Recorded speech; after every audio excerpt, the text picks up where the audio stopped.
But Yael is our investigative reporter for the Florida Watchdog, which is a Franklin News affiliate, and we're so excited that he's able to be here today to talk to you specifically. He's got a lot of state knowledge, obviously, on Florida. And he was so great, we deployed him to Wisconsin during the recall election because we needed eyes and ears on the ground everywhere possible in Wisconsin. And so I know he was just there recently also covering the recall election. So he's got a lot of great experience, a lot of great stories, and I'm excited for him to come talk to you right now about investigative journalism. Let's welcome Yael.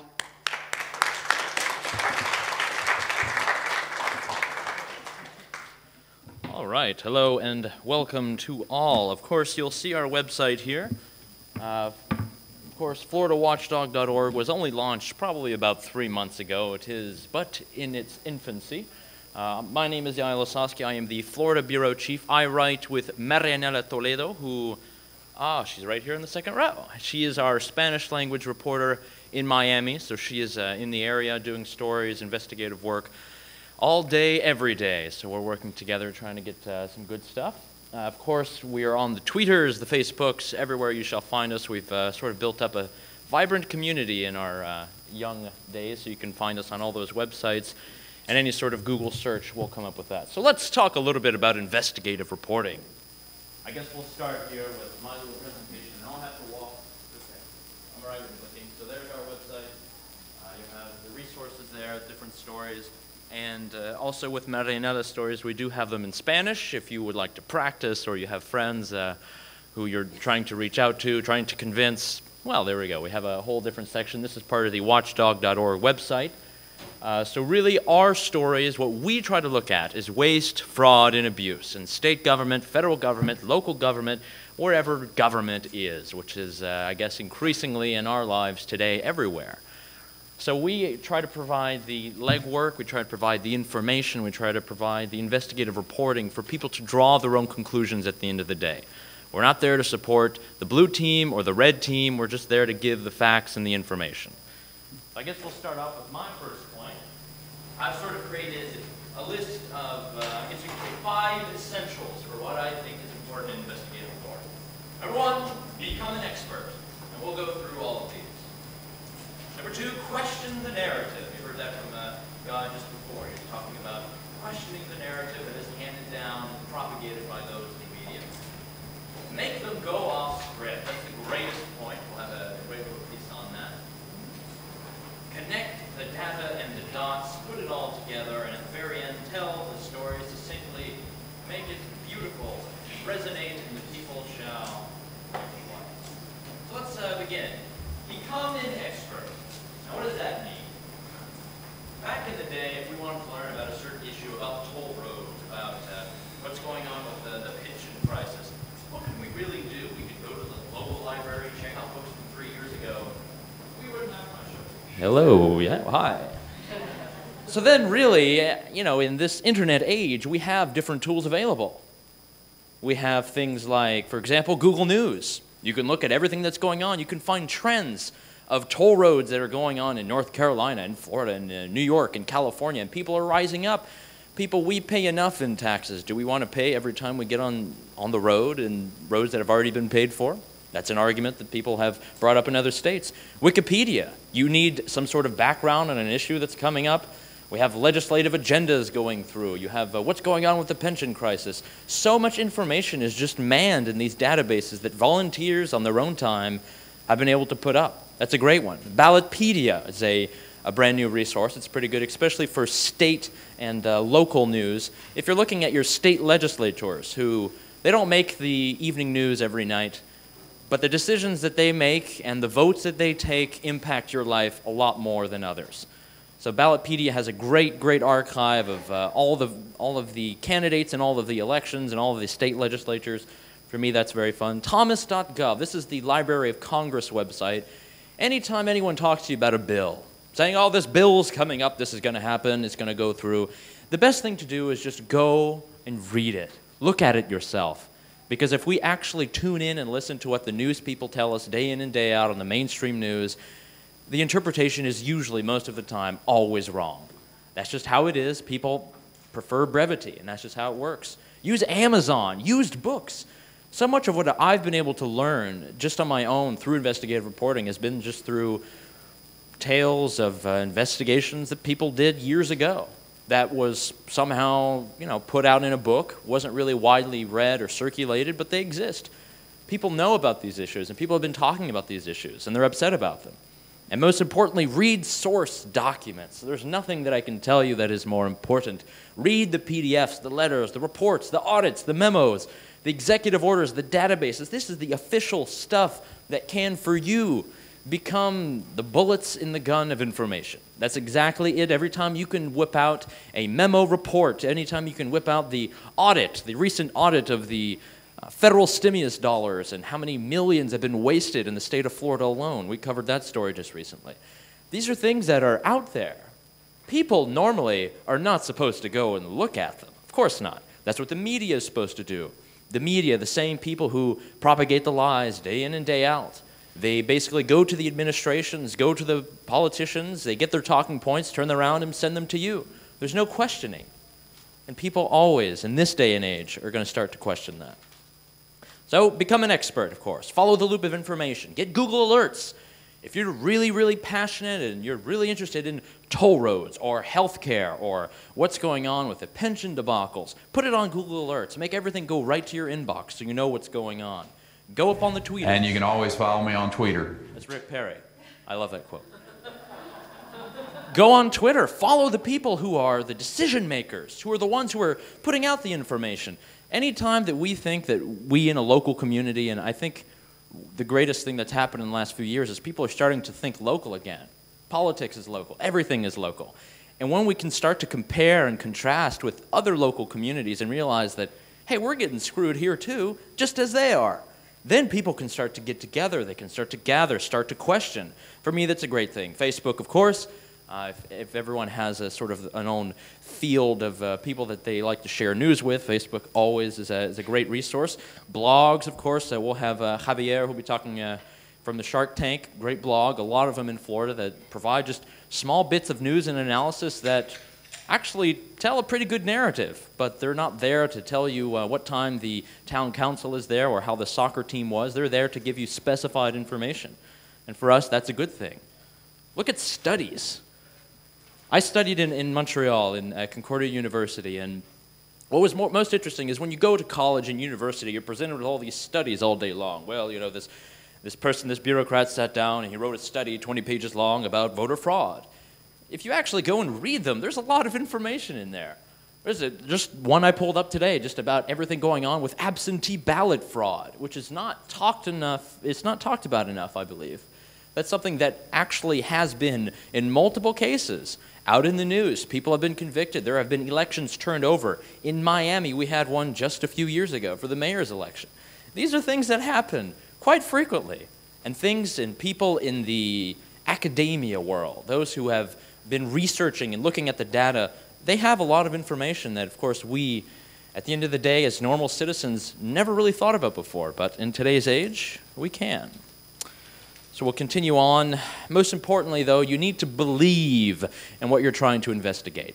When you're becoming an expert, you're actually an expert not because somebody's paying you to do it or not because you feel it might be a good idea. It's because you're actually passionate. It's actually hurting your community, making your taxes go up, making your drive to work terrible, making your children's education lackluster. You need to be able to seek an impact. Tick off the right people. Make them mad. People are not in politics to be comfortable, and we can't keep them that way. Because if they're comfortable, what happens? Well, they wake up one day, we wake up as the citizens, and they've been there for 28 years, and they've brought us nothing but misery and debt. One story that I did, I wrote for a local newspaper in North Carolina, in Gastonia. And I just sort of asked a question, and one thing I've always been interested in is Hollywood. I love Hollywood, don't we all? No? I'm not talking about the political leanings, just movies in general. So for me, what I always thought was interesting was incentives that are given out by the governments to, get the people to come, and especially in North Carolina, they call it now Little Hollywood. A lot of movies are filmed out in Wilmington. Dawson's Creek, Iron Man was filmed there. And what's happened is actually the government of North Carolina, the state, would give any production company that even thought about coming $80 million straight up. Just come right into the state and we'll give you $80 million. And at the same time, you had the military, we have Fort Bragg, we have a lot of different other military installations in North Carolina, and what they would do is they would work their way onto the movie set as well. They'd have editorial control, they'd go on. The movie Top Gun is a great example. You had the military who had to direct and rewrite the entire script. And because Top Gun had all those jets and amazing fight scenes, those were actually military hardware that was being used. And why? Because the government was allowed control. They went in there, rewrote the script a little bit. They got a lot of money from the state in order to do the movie. That's something that I just found just because I was passionate about it. And I made the headline. It was the big story in the newspaper. And they started to shrink the budget the next year. In North Carolina, we're no longer giving you $80 million if you're thinking about making a movie. We're actually having a competitive marketplace where people are supposed to not have these government incentives and the government giving other people's money so that you can pursue a dream. Isn't that what people in the marketplace is supposed to be? So, and another story that I was very passionate about is drones. I love drones. We hear about drones all the time. They're all over the place. There's a story this morning in North Dakota. The local police are using drones to go find cows that have gone missing and farmers think are stolen. And I found out through hearsay that there was a drone in my local town of Gastonia. Gastonia is a city in North Carolina. It's right near Charlotte. There's about 70,000 people, and we have our own drone to patrol the people. I thought this was very interesting. I thought I'd go in and take a look. I was passionate about it. I've read a lot about the drone activities overseas in Afghanistan and Iraq, but to think that it was in my backyard in Gastonia, I had to go look. I go to the local sheriff's office. I knock on the door, of course. No, we don't have a drone. It's not here, not at all. I go back to the newspaper office. I start digging up some archives, and it seems as if, hey, we have some pictures. We have some quotes. We have some information. I call the sheriff the next day. I'm sitting in front of the drone, taking pictures of it, looking at it. And then after a while, I'm just conversing, talking to the deputies there, and it turns out that they've used this drone, not once or twice or 3 times, but many times. And what do you think they used it for? Well, from what the officer told me, there were a couple of hoodlums who were hanging out at the state fair. So they took out the drone and went down and spied on them. And he told me that the camera that they used to pinpoint them could see their face and they knew who they were. And they went to go talk to their parents the next day. Now, to some of us who say, well, good, we're getting rid of the neighborhood rascals. But who's controlling the drone? Who's the one who has the gear shift? Who has the joystick? Maybe one day it's a sheriff's deputy who's talking about that. Maybe the next day it's someone who certainly doesn't like the way you vote or doesn't like the way you tuck in your shirt. We can't ever know. That's the one thing about government is that it is there and it has control and it does change hands. It's not always going to be on your side or against you. You still need to be careful. So that is one story that I was very passionate about and that followed through. And that brings us to our next point. It's about questioning the narrative. I didn't just go and ask the sheriff's department, hey, why do you have this drone? Well, we're doing surveillance for this and that. It sounds great. It was fun, thanks. See you later. It's questioning that. It's asking your own questions. It's saying, wait, why do we have one? If we're using these to kill militants in Afghanistan and Iraq, why do I have one in my backyard? Am I a militant? Could I be considered one? Well, at the latest law, if you are missing fingers, apparently, that means that you could be connected to a terrorist group. There are all types of legislation and laws and things, so what really we need to do is reject these assumed truths. Whenever a politician comes on television or speaks at a town hall saying that they voted against all this spending, all these tax increases, they've been there for 25 years, somebody's been spending money. Somebody's been spending money. Somebody voted for it. And I think one thing that we do at Franklin especially well, and at Florida Watchdog in general, is we shun this pack mentality of the media versus the people. And I think that's the greatest thing that Citizen Watchdog is doing is that, there we go, hand of applause right there. This entire idea that there are media elites who will craft the narrative for you and they will tell you what you need to know. We've gone down that path. We've seen what happens. We've seen how unaccountable the government can become at the end of the day. So in order to break apart from that, Marianelle and I and our reporting and a lot of people we collaborate with, it's about shunning that pack mentality. Don't go in with a group to get a quote from the governor after the speech. You all know what he's going to say. It's all going to be on the news. AP will cover it. We don't need to do that. We need to ask the tough questions. We need to assume that everything that's going on right now, probably, that's not the way it should be. Look for your own answers. We all, every single day, question things. Why does it have to be this way? Why is it that when I go to Orlando and I just want to drive through, I have to pay $3 on the toll road? What is that about? What about all these Disney people and the bed tax and all this money Florida has? Why are they still charging me for that? It's not fun for me. It's about breaking through. It's about being your own. Because when the media becomes one voice, I hate that word, the media. What does that even mean? It was never supposed to be this way. But we've sort of come to this apex. So I'd like to play a clip. This is going to be from the show Newsroom on HBO. I don't know if anyone's a fan. Very liberal show, that I know, but it has a great story, and it just shows us what happens when people become lazy, when they become incompetent, and they just believe the narrative. And it has to do with the shooting of Representative Gabrielle Giffords in Arizona. Now, in the first few days and hours after that, who got pegged? Tea Party. He was listening to Rush Limbaugh, right-wing radio. Then it turns out that, he had absolutely no political leanings. He was into these weird sciences and had his own thing, but even so, the news media at the beginning was just so willing to jump with anything. And there's one point that we actually don't remember anymore, is that they actually considered her and declared her dead on national television. People forget that, but it happened. For at least 10 minutes, people in the entire country and in the entire world thought Gabrielle Giffords was dead, even though nobody had ever confirmed it, no doctor had ever come in, but the media indicted and just said, yes, this is it, she's dead. So this is a clip from Newsroom. Hopefully it won't be too loud. If you're just joining us, a gunman in Arizona opened fire at the crowd. Fox, MSNBC, and CNN are all calling it. Let me hear MSNBC. A sole source of information that reports that the Arizona Congresswoman Gabrielle Giffords has been killed in this heinous attempt on her life, along with Joey. 6 others. This horrible incident happened less than an hour and a half ago outside of a Safeway near the northwest quadrant of Tucson, Arizona. Get me some official confirmation I'm not calling it now. Why hasn't he called it yet? I don't have time right now. Jim, why hasn't he called it? Gary, I need him in the hospital. He's there. CNN, MSNBC, and Fox say she's dead. They're all going off the same NPR report. I'm not satisfied. Give a shit if you're satisfied. What the hell is he? Hey! We're going to show you now an interview Gabrielle Giffords gave just last year. This is Congresswoman Giffords. 30 seconds. What's going on? I'll call security. Every second you're not current, 1,000 people are changing the channel to the guy who is. That's the business you're in.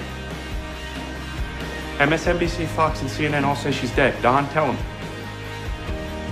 Don! It's a person. A doctor pronounces her dead, not the news.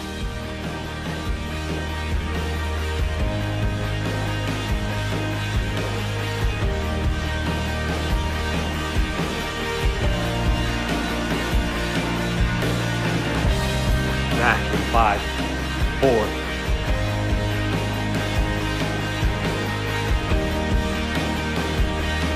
What we know so far is that Congresswoman Gabrielle Giffords and 12 others were shot when a gunman opened fire at a local town hall in Tucson, Arizona. There are 6 confirmed fatalities.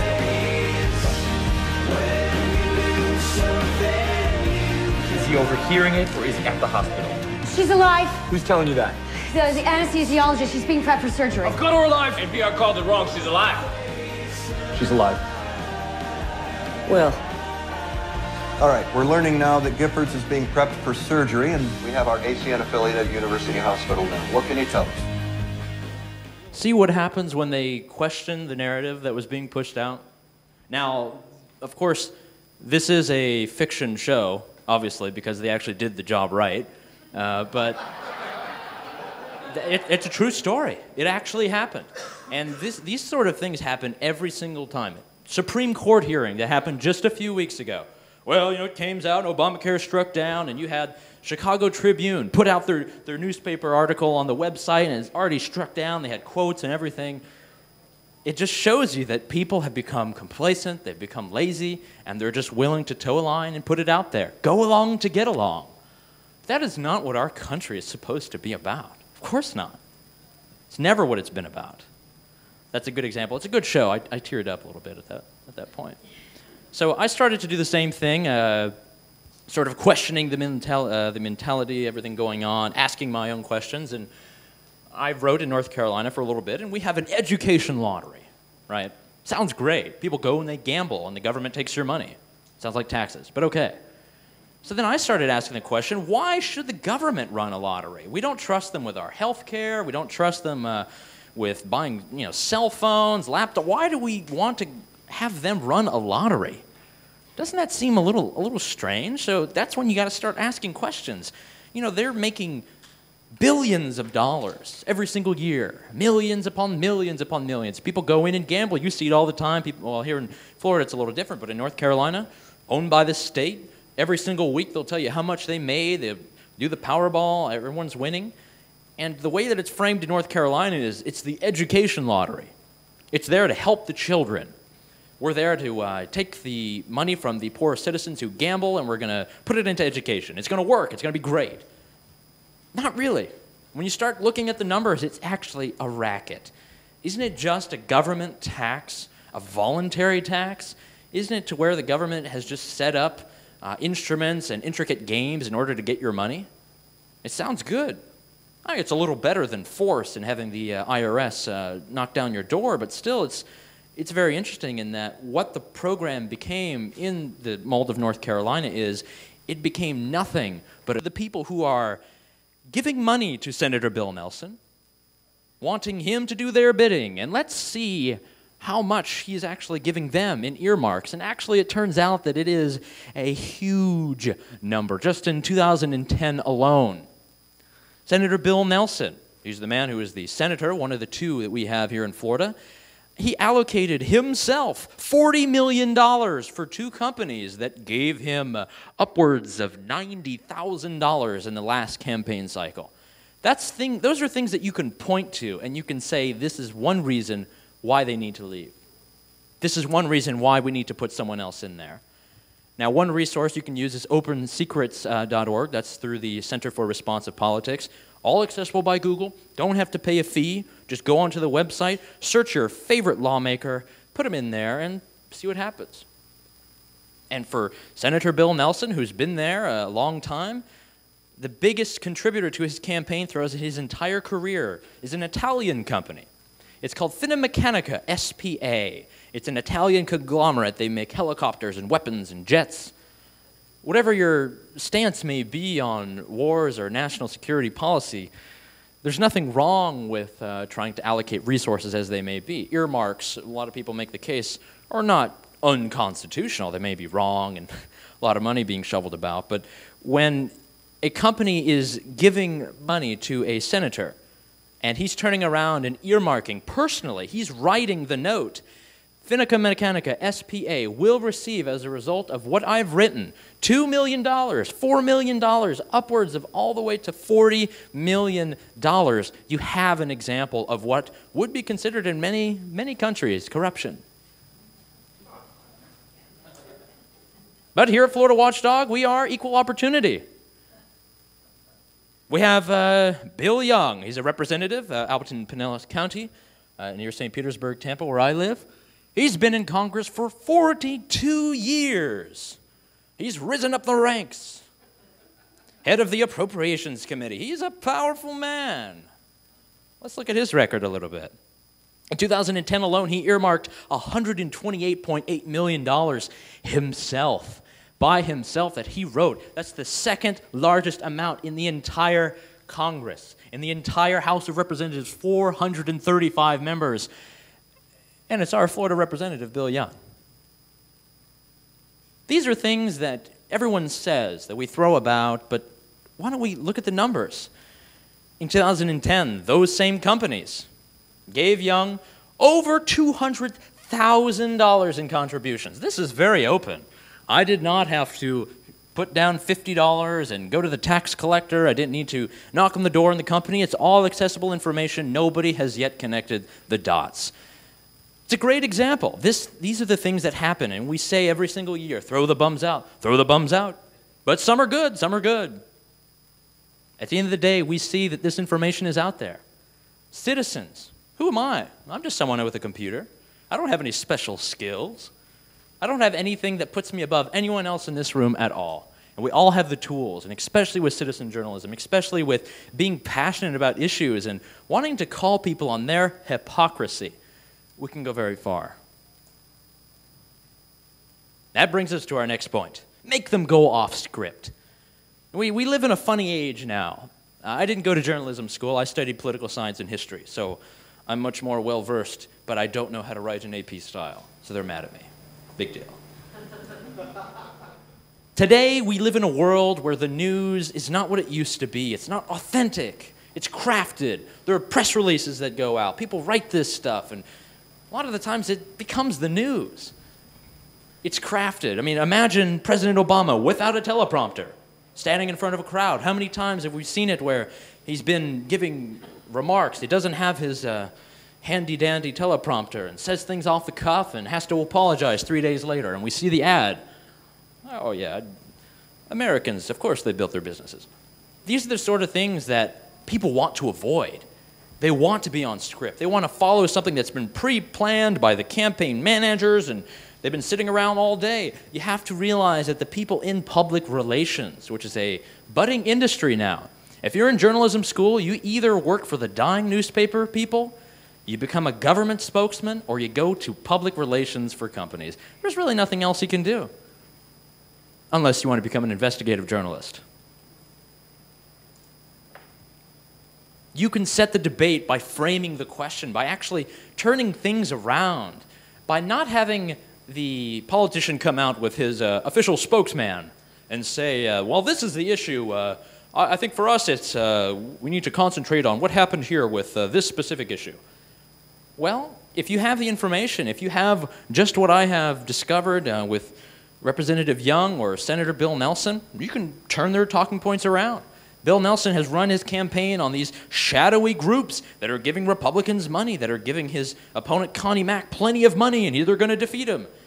Where Senator Bill Nelson has been receiving plenty of money on his side. He's done plenty of favors for them. You can set the debate. You can change the narrative. It's very easy, not too difficult. There's actually a very great article that came out in the New York Times a few weeks ago, having to do with how basically nowadays every single thing that's said by spokesmen for Romney or for Obama, everything is scripted. And if you want to try to write it, you better go and ask them if it's okay first. So really, we're in sort of an age where the people who are supposed to be responsible and supposed to be the watchdogs who look at our public officials and, count them on their lies, are sitting there, hanging out with them 8 hours a day, just doing their job, and then become comfortable. And how many times have you read a newspaper article where a public official says, a off-the-record comment from a source, a Republican strategist, a Democratic strategist? They're saying off the record because all they're doing is they're playing into their game. That's what they want you to do. They want you to be lazy. They want you to just go to them and get the quotes, and that's it. And this article, I suggest you read it on New York Times. It talks about how nowadays everything is scripted. Everything. Everything that's going on, every line they drop, they know. They've all tested it. They've gone to the polling groups. Everything before has been tried. You just cannot become a pawn in their game. We're all critical thinkers, individualists. Why is it that we only have to talk about whether Obamacare is this or that? I mean, just look at the way it was framed towards the end. It became known as a tax. It was argued as a tax. That's not how it was sold when President Obama was first, bringing it up a little bit, right? That's not how it was sold. But what is it really at the end of the day? What is the health care law? It mandates that you must buy private insurance. Doesn't change health care. Doesn't make anything better at all. I lived in the country of Austria for 6 months. I saw socialized medicine. I grew up in Canada. I see what's going on. It's not at all like that. It's not getting close to it. All it is a different form. You just never have to be afraid to go back to your instincts. There's so many times that you're just conversing with friends about politics, and at the end of the argument, what always happens? You always come to some broad conclusion. We all have the same things because we're going back to our instincts. If we see something that is wrong, call a spade a spade. If you see that it's not right, it's not hard to just say it should not be continued. Now, a good example of a talking point that we have here in Florida, and especially in a presidential election, shady Republican groups will be flooding the elections with cash. How many times have you heard that, right? Oh, yeah, they'll be coming in and changing our laws and putting guns in everyone's hands. So we did a story, and we started to look at it, and in the state of Florida, it turns out that the people who are getting the most money from outside groups, that being political action committees, super PACs, it's not those shady Republicans, it's actually Democrats. There's more money that's being funneled into Florida now to defeat Republicans than there is to support them. So how is it that we've taken that narrative of shady Republican groups who are going to overtake all of elected offices and turn it on its head? Easy, with facts. It's evidence. It's right there. It's not hard to look at. That's just one example. Another talking point. Republicans, they're hyping the myth of voter fraud just to purge Democrats, get rid of people. We all know that the hard work of True the Vote and all of these people, it's not about that. In fact, absentee ballot fraud, which we talked about earlier, that's something that both groups have been against. Democrats especially. Marinella did a great story. She did an interview where the people who are most concerned about absentee ballot fraud are the elderly, are people where, let's say you have Democratic campaign heads, this is a true story, happened in Miami, walk into the old folks' homes, go in there with a handful of ballots and just start writing down names and signing. This has happened. It's recordable. People have gone to prison for this. People just earlier this week, 2 women were picked up for doing this in elderly homes near Miami. That is the truth, is that people have these same concerns on both sides. And the more and more that it tries to become this blue versus red game, the more that you can just already guarantee that somebody will oppose you. When really, at the end of the day, most people, we're very similar. We all want the same things. We want elections to be fair, to be legitimate. We want our vote to count. I've been been privileged enough, I would say, to vote in 2 countries. I voted in 3 states. To most, I am the poster boy for voter fraud. But I've lived in these places. I have been involved in the democratic process. I was born in Canada, so I was able to, at the time that I lived there, participate in democratic form.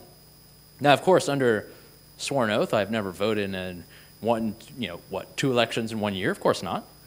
But it just goes to show that there are different priorities that groups have, and the fact that this has become a partisan issue should be troubling. And I think, especially with Citizen Watchdog, especially with you guys who are out here, who are motivated, I think it's a good thing.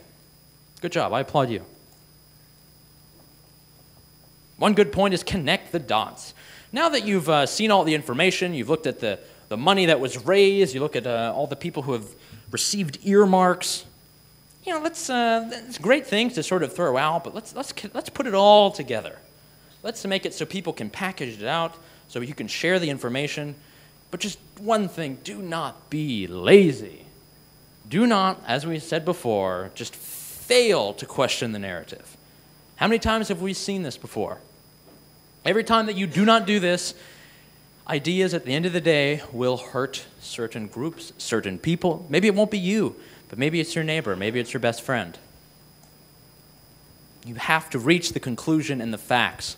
We can't play this hyper-partisan bickering game, impeach Obama, or Republicans are evil. All we're doing at the end of the day is playing into that game. Why do we want to do that? We have the facts and the evidence on our side. It's not hard. Don't draw these huge, broad conclusions. How often does this happen in the news media?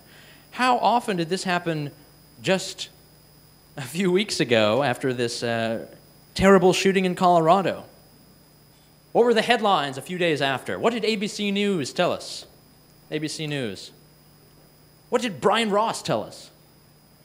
I want to go to Brian Ross here, because Brian, you've been looking at investigating the background of Jim Holmes, and you found something that might be significant. There is a Jim Holmes of Aurora, Colorado page on the Colorado Tea Party site as well, talking about him joining the Tea Party last year. Now, we don't know if this is the same Jim Holmes, but it's Jim Holmes of Aurora, Colorado. Okay, well, we'll keep looking at that. Yes. Brian Ross, thanks very much. Let's get the letter from Sam. Wow, Brian Ross. He gets just a round of applause. This is your definition of a lazy reporter who threw out a couple dots. He goes, hey guys, I got an idea. I've been reporting for 45 years. I have won many prizes. Let's just go into Google, put in this guy's name, and just talk about the first thing that comes up. Oh, and there so happens to be a Jim Holmes who's part of a Tea Party. Great. That narrative sells superb. Our advertisers will love it. So that's one good example. Recently in Florida, we saw that there's a new, all these stories are from FloridaWatchdog.org. So this is just an example of the type of reporting we're trying to do, that we are trying to get out there. So if you are interested, please visit our site. We'll have stories each and every day. We'll be keeping you up. So here's a good story about federal stimulus dollars. You know, that huge bill. How much was it now? $787 billion at first. And then it sort of blew up to be $831 billion. And what was that money supposed to be for? Shovel-ready jobs, right? Save or create hundreds of thousands of jobs. But now we're getting it a bunch, actually, in Florida. And what is it going to do? Well, it's going to buy us some great token machines in our buses. It's lovely.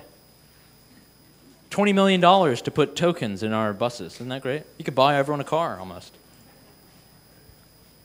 Another story that happened to go through, connecting the dots, is you have people who have promised things early in their career.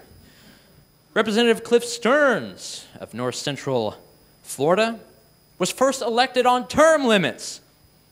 He's been in Congress ever since. That was 1988. I was not even born. And he's running for re-election, ladies and gentlemen. And of course, if you go back and look at the archive, if you look at Google News, if you go back and find old archives and clips, he said in almost every single re-election campaign, I will run on term limits. I will seek it. And every time that I contacted his office, his people would tell me, Representative Stearns, he put out a bill, but nobody supported it. So that means that he's not going to uphold his principle, and he's just going to run anyway. And then in 1995, he told the Gainesville Sun newspaper, well, you know, I do believe in term limits, so I will self-term limit myself to 12 years. I guess he meant double that. But that's just one example. This is not a partisan game. People lie on both sides. People love power. They don't want to let it go. I guess my last point that I sort of want to hammer is you must tell the story succinctly. Plenty of points that we've brought up today, plenty of little stories for you to investigate and look at on your own. And I know as citizen journalist, you do the same thing every day. You'll find an article on Yahoo News that comes up, or you'll read an article in the local Sentinel paper, or let's say you're reading the Miami Herald, and you'll connect the dots, you'll put it all together, you'll say, hey, wait a minute, something is wrong, something is not right. Why is this going on? Why are people colluding? Why are people coming together against the interest of all, especially all taxpayers? And the best way in order to convey that message is to be able to tell the story in a convincing manner. You got to take all the data, the quotes, the information that you have, everything that you've taken from Watchdog Wire, Florida Watchdog, your own reporting, looking on Wikipedia and Google. I understand that people are very skeptical when it comes to Wikipedia and Googling stuff, but goodness, things do not die on the internet. They're there forever. Make your points clean and easy to understand. Now, the people who have spoken before me, all very clear. Anna Giles gave a great speech. She was able to take the message of ACORN is a corrupt institution that has been trying for its entire, I guess you could say, span of existence to illegally register voters. Now, it doesn't mean that everyone in the organization had that goal, but those who are important will. That is something that was brought in such a way to the news media and to the people in general that they actually had to step back a second and say, you know what, actually, she has a point. They have a point. And what I'd like to do to sort of close this out is use a great example. Whether or not you like him or hate him, one of my favorite figures in history has been Malcolm X. Now, why I say that? Goodness. Malcolm X was a spokesman for a whole people, which had never really been done before. And the way that he was able to craft a message and to frame it, it fills me with envy. I wish I could. I'm not that good. We all tried to be, and the way that he used his style and rhetoric, he was able to present a case study of why things had failed, why the government had failed, why the government was wrong in its aims. He was able to put that in clear message, and many people supported him because of that. I think that's something that we can learn from, especially. One white man named Lincoln supposedly fought the Civil War to solve the race problem, and the problem is still here. Another white man named Lincoln, again the same white man, issued the Emancipation Proclamation to solve the race problem, and the problem is still here. Some more white liberals came along with the 13th, 14th, and 5th Amendments, which were supposed to solve the race problem, and the problem is still here.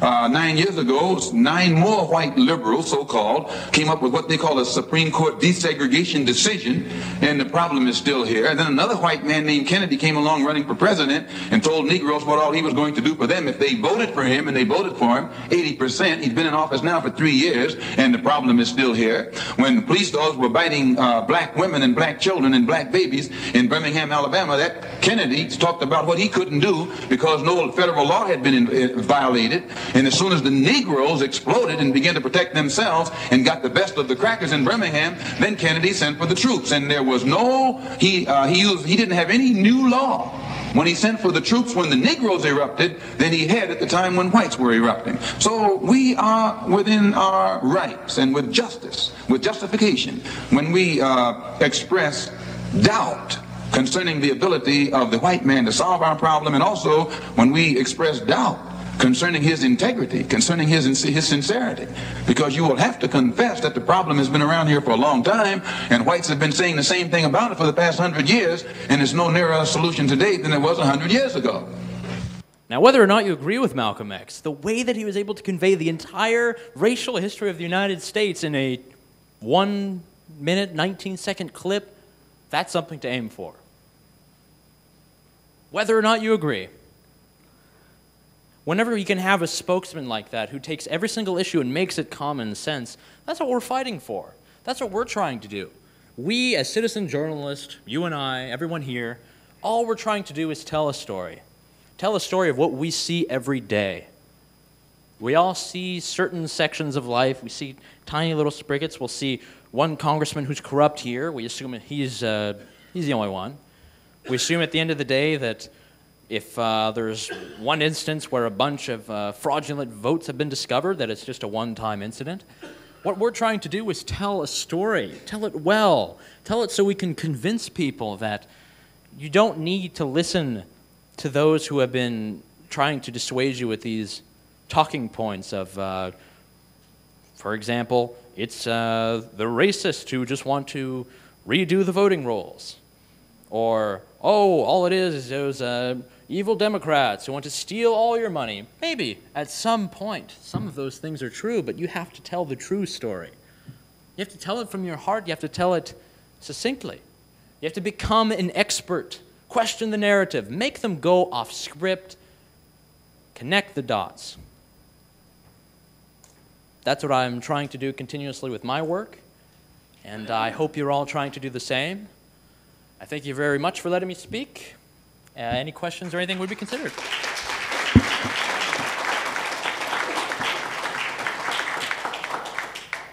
There's a hand raised. Yes, sir. Have you ever been offered money by people offended by your investigative report to take down? I should be so lucky. He asked the question, have I ever been offered money in order to sort of take down or change investigative reports that I've done? I have not. If you're dealing with public officials, normally they're not going to go that deep into corruption. just because it's very easy to prove, very easy to show. So no, I haven't really had that, but you do have a lot of people who are angry. I get calls from congressmen that you've seen maybe on our screen from their offices. Why are you investigating this? What are you doing?